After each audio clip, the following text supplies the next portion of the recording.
Ang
mabuting balita ng ating Panginoon ayon kay San Lucas.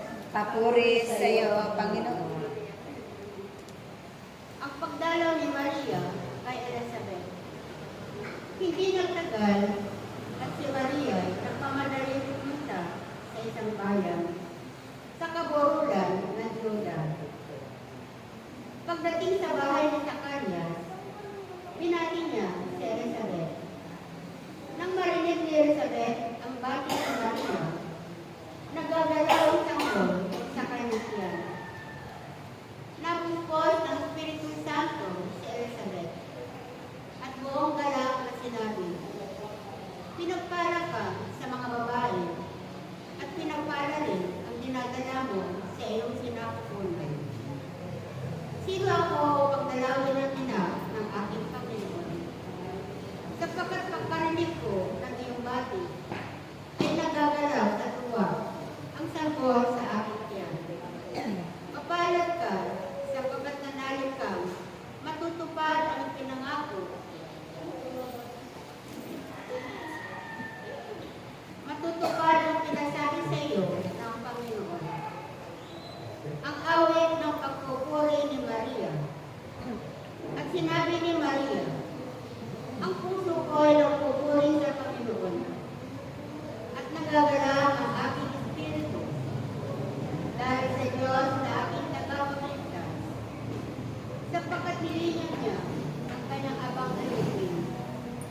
At mula ngayon, ako'y tatawagin, mapalad ang lahat ng salinlahi. Dahil sa mga dakilang bagay na ginawa sa akin ng makapangyarihan, banal ang kanyang pangalan. Kinahahabagan niya ang mga may takot sa kanya sa lahat ng salin-salin lahi. Ipinakita niya ang lakas ng kanyang mga isip. Pinangalan niya ang mga palayo, ang isipan. Ipinagsak niya ang mga hari mula sa kanilang trono at itinaas ang mga nasa kabang kalagayan. Pinusog niya ng mabubuting bagay ang mga nabubuto. At pinalayas niya, wala niya man ang mayayaman. Tinulungan niya ang kanyang bayang Israel bilang pagtupad sa pangako niya sa ating mga magulang, kay Abraham at sa kanyang lahi magpakailanman.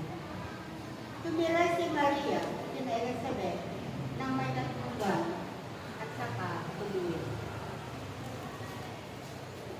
Mga kapatid, ito pang mabuting balita ng ating Panginoon. Pinupuri ka namin,